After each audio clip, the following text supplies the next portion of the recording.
Hello, my name is Richard M. Poppet. I've been asked to read through chapters 39 and 40 in the book of Genesis. This is an honor. I'm reading 2 chapters. That's double the faith and double the fun. Last time we read about Joseph's brother, Judah, and his sexual misadventures with his daughter-in-law.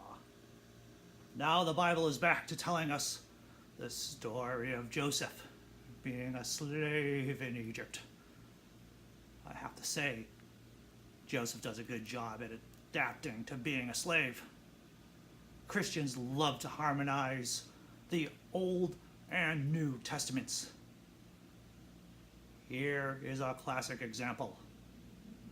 Joseph does a great job being a slave. And didn't Paul say, slaves, obey your masters? Okay, let's get to it. Here are chapters 39 and 40 in the book of Genesis. Now Joseph had been taken down to Egypt.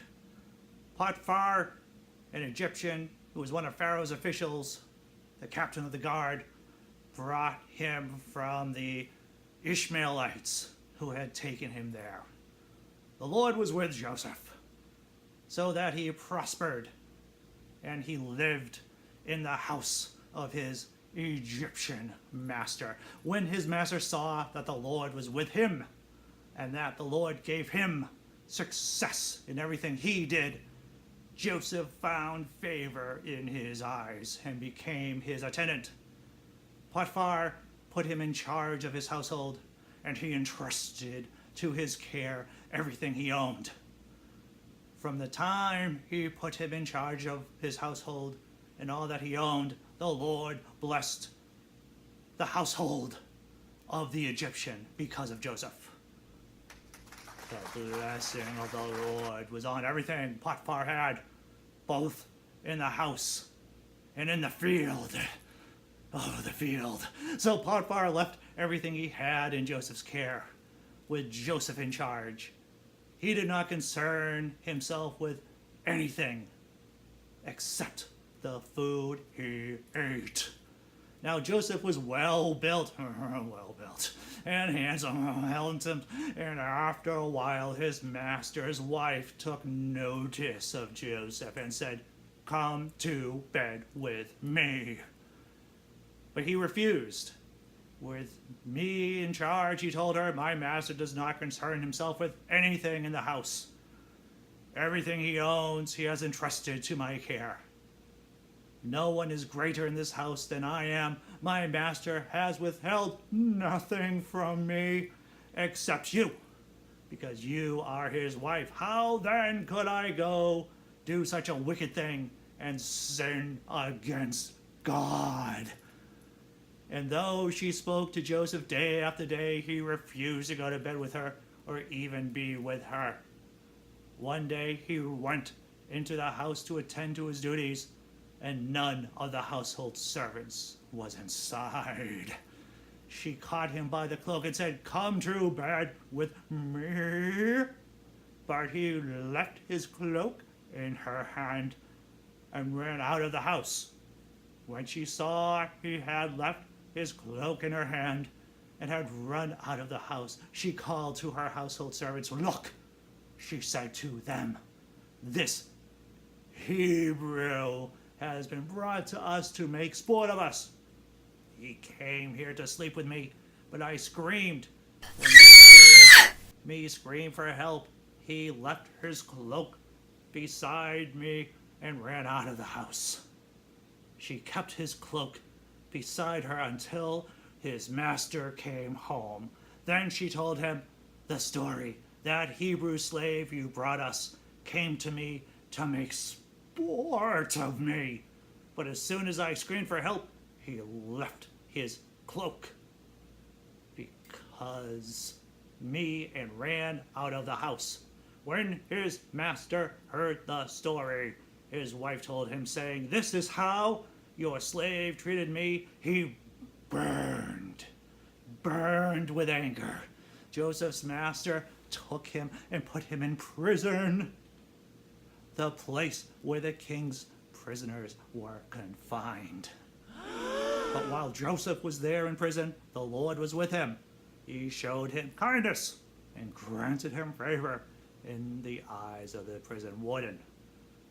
So the warden put Joseph in charge of all of those held in prison, and he was made responsible for all that was done there. The warden paid no attention to anything under Joseph's care because the Lord was with Joseph and gave him success in whatever he did. Going on to chapter 40 now. But if you watch some of the earlier videos about Joseph, you'll understand Joseph's kind of a jerk. He's God's favorite, and he's not afraid to tell everyone about it. You know, that's why his brothers threw him into that well. Now, well, he gets to jerk it up some more. What, is that right? Jerk it? He gets to jerk it some more? All right, let's get on to chapter 40. Sometime later, the cupbearer and the baker of the king of Egypt offended their master, the king of Egypt.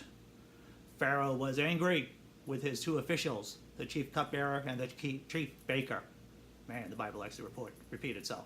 And put them in custody in the house of the captain of the guard, in the same prison where Joseph was confined. The prison of the guard assigned them to Joseph, and he attended to them. After they had been in custody for some time, each of the two men, the cupbearer and the baker of the king of Egypt, who were there being held in prison, had a dream the same night. A dream, I tells you. And each dream had a meaning of its own. I wonder what it is.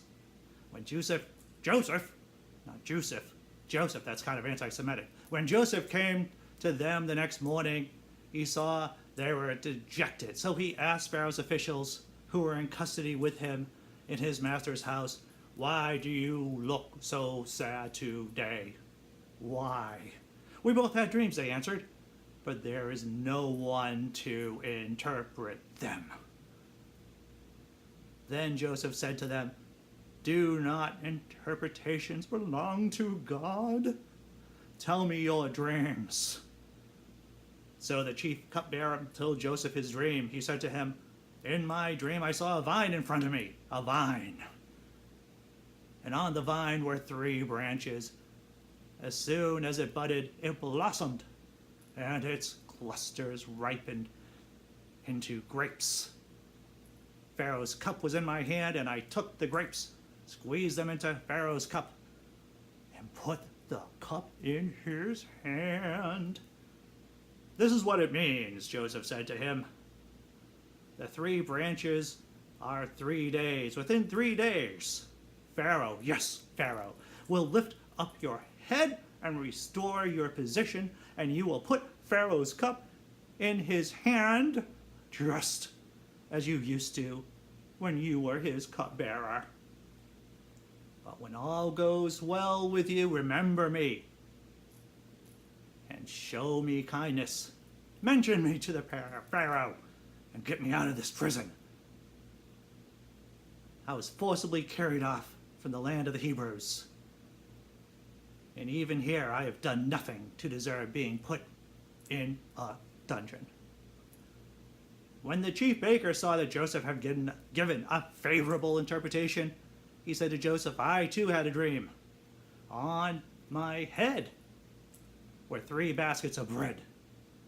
In the top basket were all kinds of baked goods for the Pharaoh, but the birds were eating them, I say, out of the basket on my head." "This is what it means," Joseph said. "The 3 baskets are 3 days. Within 3 days, Pharaoh will lift your head and impale your body on a pole." Wow, that sounds pretty dramatic.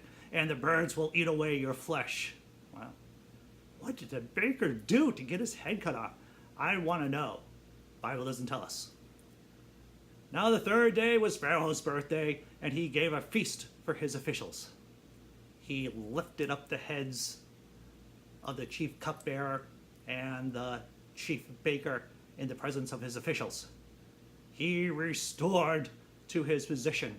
Well, he restored the chief cupbearer to his position so that he once again put the cup into Pharaoh's hands. Oh, that's job security there. But he impaled the chief baker, just as Joseph had said to him in his interpretation. The chief cupbearer, however, did not remember Joseph. He forgot him, and that's the end of chapter 40. That was what, fun? The Bible takes another use of a woman as a cheap device to move the plot along. Did you notice that? Did you notice that? Eve caused the fall, and the Egyptian's wife tempts Joseph. Not very original Bible. Anyway, thanks for watching. I hope you had fun. I had a lot of fun. And blah, blah, blah, subscribe and stuff. You want to see me? You want to see me again? Say something in the comments. You want to see the Poppet? Mr. Poppet. Goodbye. God bless.